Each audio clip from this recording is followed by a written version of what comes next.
All right, let's talk Seattle Seahawks with their first round pick. The Seahawks have just made their decision. Number 18 overall, they have taken offensive lineman, interior offensive lineman, Gray Zable from North Dakota State University. This is one of my favorite picks. I think it's a fantastic pick in this NFL draft. I think this was a great move by Seattle. They obviously had a huge need at the interior part of their offensive line, and Zable is currently slated, projected to be an offensive guard. He played 4 of the 5 offensive line positions at the collegiate level. He's a phenomenal football player. Let's go into his high level numbers, courtesy of NFL.com. Then we'll dive deep into this pick on the other side. So, first up here, we've got just kind of his high level breakdown. You can see North Dakota State, 6'6, 315, 32-inch arms, hand size, 9.5 inch, so a little smaller on the hand size. Who really cares?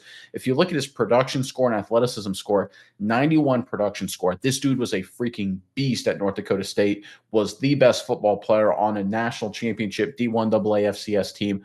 Great football player, athleticism score also off the charts. That's one of the things I look for from these D1 AA FCS guys.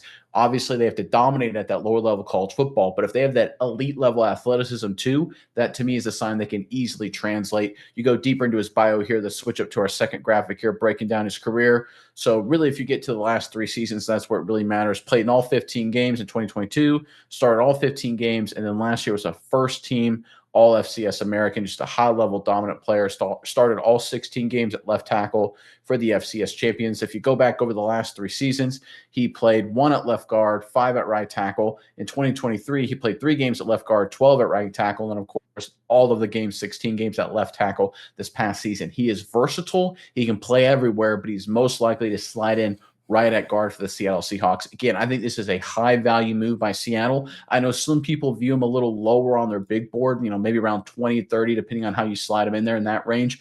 But if you look at how good he could be, this is the ultimate high upside, but it also has a very high ceiling. I'm sorry, a very high ceiling, high upside, but also a very high floor as well. Because Zable, because of his versatility, the worst thing you get out of Zable is a position flexible offensive line that has significant experience playing at the highest levels of college football, who's a great athlete and a great leader, right? That is the absolute worst you get out of him. The best is he's an all pro for the next decade and a half. Seems like a really great move for the Seattle Seahawks. Miles, I'm curious what your thoughts are on all of this. But first, Seahawks fans, in the comment section below, give us your first thoughts, your immediate reactions to the Seattle Seahawks draft pick, how you think about Gray Zable becoming the next Seattle Seahawks offensive line.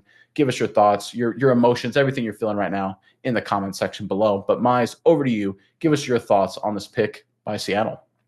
Yeah, Nick, I think this is a great move for Seattle for right now. I think it was the best pick they could have made.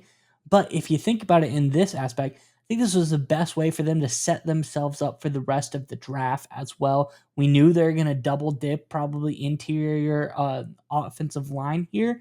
You get Zable, a guy that can play literally anywhere. However the draft falls to you, your ability to get the best player available is wide open. If the best player is a right guard naturally, if it's a left guard naturally, is it somebody that you want, to play center, tackle, whatever the case is, whoever falls to you, you can get him because Zable can play anywhere. You can fit him in anywhere. So I think overall, it's a really great move strategically, but also I think he was the best player they could have grabbed right here. We like Zable. We talked about him on numerous of our, draft preview videos that we put out. Just this is a guy who brings ultimate versatility and flexibility to a team, and he's played at a very high level as well. Zable did a lot of great things. Really like what he does.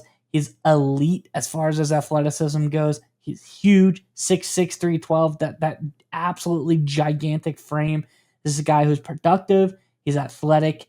He just overall is a really, really top tier player. I know he played at a lower level of college football. We've seen guys out of North Dakota State do really well before. So I don't think you should discount that or make that a discount on him at whatsoever. I think Gray Zable, a great pickup for the Seahawks, and I'm really excited that now later in the draft they're going to be able to get whoever falls to them because they don't have to pigeonhole anyone into one exact position.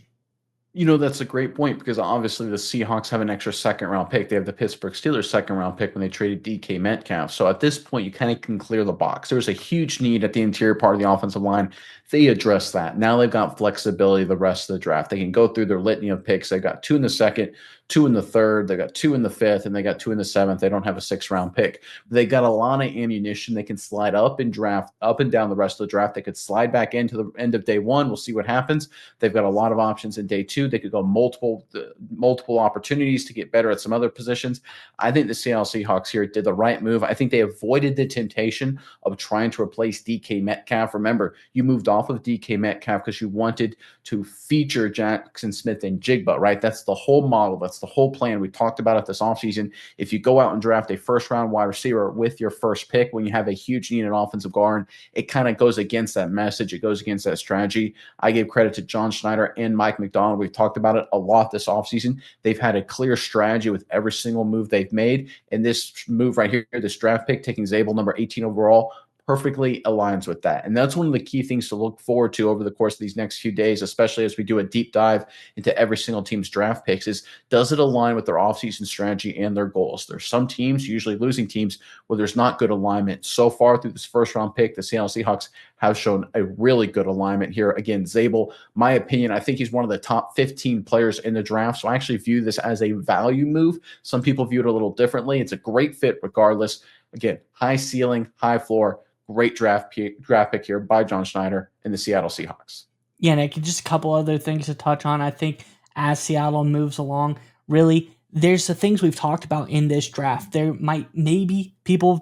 rumors that they may want to get another wide receiver. That opens them up there as well. This is a deep wide receiver draft, a lot of talent going into day two, round 3. You can get some really high-level players in there as well. I think this just opens Seattle up to a lot of options here, and they've really just taken control of this draft beautifully. Get a guy, position versatile, in the middle of this offensive line. Allow yourself, if the perfect player is there at day 2 that is wide receiver that you really want to pick up, you can go ahead and get them because you don't have to get one specific type of player. You can let some guys, whoever slides into round number 3, you can go pick that guy, the best one at that position, and scoot Zable over to the other side. He's going to do just fine. So again, just for the future of this draft, we'll be back tomorrow analyzing picks if anything exciting happens. But I really like this for Seattle. Just the whole strategy around picking Zable, what it does. I think he's a great player, but what it allows them to do in the draft as well is what really excites me.